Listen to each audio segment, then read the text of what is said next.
Greetings to our fellow viewers at home. Welcome back to our book reading segment known as Ufundo Lwencwadi. Today, we are still continuing with our book titled The Millionaire Teacher Mindset by Mxolisi Mgitywa. Today, we'll be reading on chapter 2 that is titled Dealing with the Pressure Mountain. I must admit that pressure can really mold a scary sculpture of someone's life. This thought crossed my mind when I was watching my favorite show, Idols Extra Season 12. The wooden mic contestants are a marvel. Seeing someone proudly going off track and being bravely wrong was quite amazing. I must admit that pressure can really mold a scary sculpture of someone's life. This thought crossed my mind when I was watching my favorite show, Idols Extra Season 12. The wooden mic contestants are a marvel. Seeing somebody proudly going off track and being bravely wrong was quite amazing. However, pressure can catch you off guard and knock you down unexpectedly. You might be wondering why most teachers retire old and die poor right after taking their packages. There is too much pressure that they endure day in and day out during their working days and nobody cares. Anyone can come up with every possible strategy to lessen stress levels, and that is where the skill of cooking a lie and adding some advanced spices to make it look like the truth comes in. There is a period that every teacher hates the most, and that is the marking period, just after examinations. I investigated this situation and I found it interesting. Technology is here, and I'm very optimistic that a swift and wonderful change is coming, and that we shall see great transformation in the schooling system. Teachers must be trained and be part of everything from point A to Z. There are teachers who have skills in advanced technology. It therefore must be a priority to upskill them.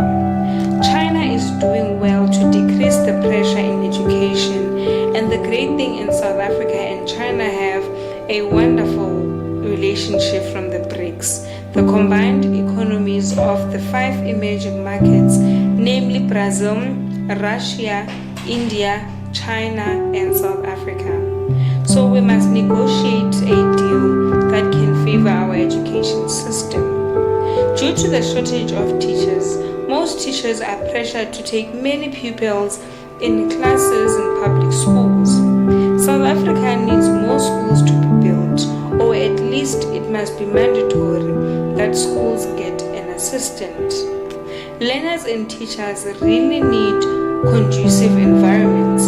Therefore, it is vital that as a country we invest in this matter. I have experienced it and it is not good. Unfortunately, the pupils are the ones to suffer. You still find teachers allocated to more than 5 classes that are overcrowded.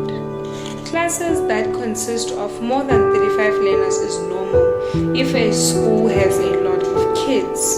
This is contrary to the policy, but the department is either turning a blind eye on this issue or delaying the solutions, and teachers are the ones to take the fall. There is a solution to this. Take more teachers in and allow volunteers so that work can be distributed evenly. Learners require more attention individually, and the bigger the crowd in class, the slimmer the chances of getting that attention. Let us be realistic. How do we expect good performance from a frustrated and an unhappy educator? It is very astonishing how teachers have gotten immune to the conditions they work in. Others fight for positions because they want salary increments and end up hating each other. On the other hand, learners talk to teachers anyhow they want. I remember seeing a video clip of a teacher getting beaten up by learners in class and other learners capturing the videos and pictures. I felt my heart sinking in a deep pool of pain. Teachers are becoming victims, and the society is not drastically acting on such brutal matters. Teaching has lost its dignity, and it has to be restored as soon as possible. I cannot say I blame teachers for being jack of all trades. They work very hard every day. So multitasking is good and very relieving. I came across a very interesting quote when we went to one very powerful leadership program initiated by the Columba Group. It goes as follows. The best teachers teach from the heart, not from the book. I liked it and it works. As a teacher, love your job of connecting with the kids and try to understand that they come from different backgrounds, especially schools in rural areas and in townships. Situations in these two places are really bad for both kids and parents, and I hope that soon enough the government will mitigate and address these conditions for the sake of our beautiful country. Well, viewers at home, that was the end of chapter 2 that was titled Dealing with the Pressure Mountain. Now, let us get into chapter 3 that is titled Defining the Life of a Teacher. There is a saying that the best teacher teaches from the heart, not from the book. The question is, can a human being on earth live without responsibilities? Well, let's find out. During my high school days, I had a very smart teacher who used to teach me geography. He used to say to me, life is all about finding a way to swing sideways like a pendulum and avoid unnecessary obstacles. I looked up to this man and I copied every step he took. You would swear that he is a professor already because he mastered his subject matter. He was super confident, and from him I learned willpower, which is a necessity for success. Now that I'm a teacher too, I try so hard to beat his record and apply that I have learned from him. However, I feel suffocated because I can't even see beyond the education system and I do not find it directional. The life of a teacher is a lonely life.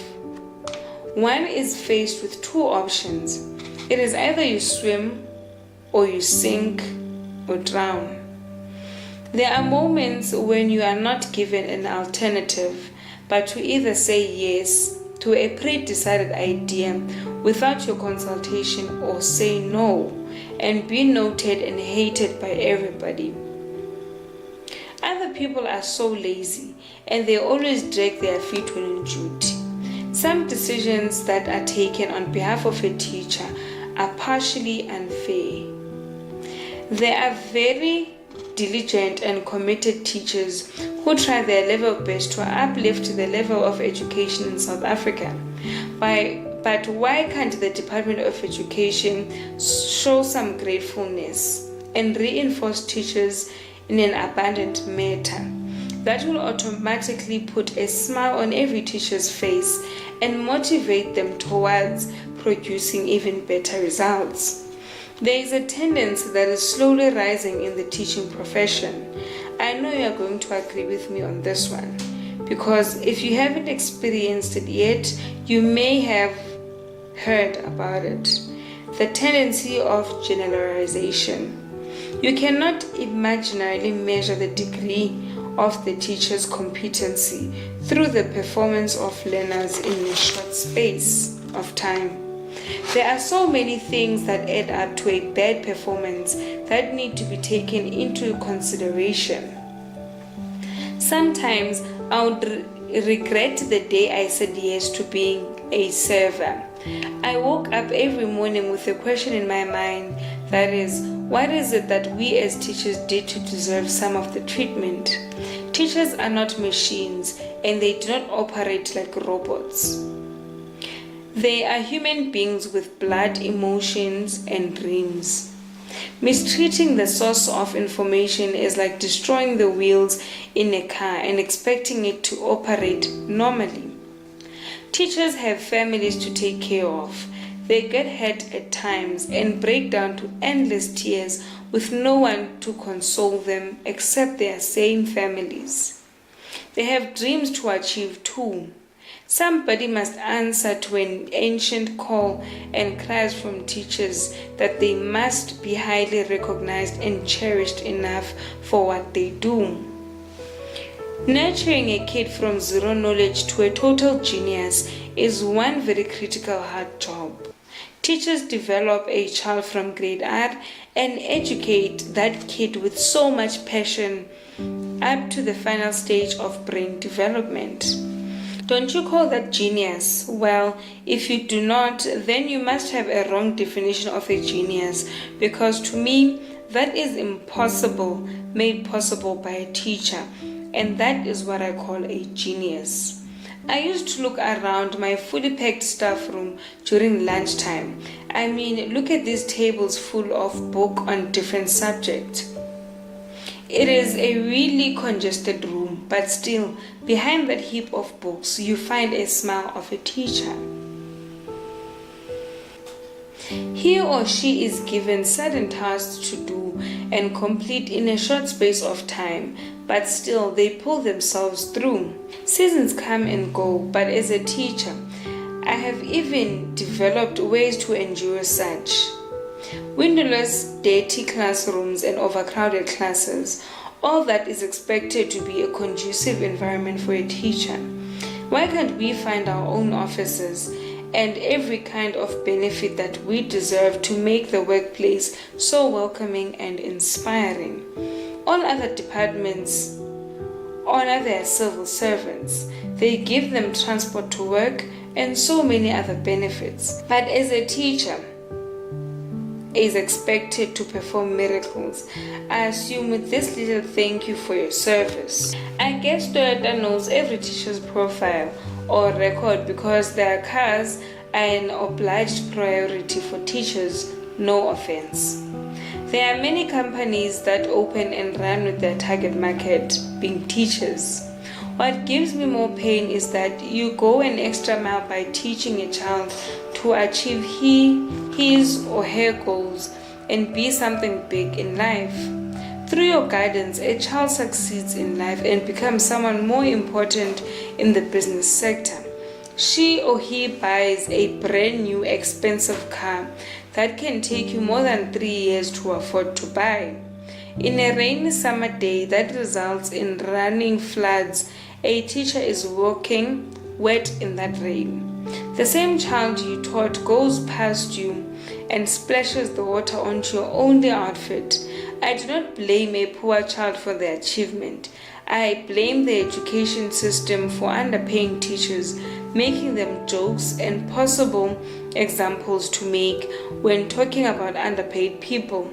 A teacher gets hit by numerous problems and challenges to an extent that he gets old at a young age, and that scares me a lot. Well, viewers at home, that was the end of chapter 3 that was titled Defining the Life of a Teacher.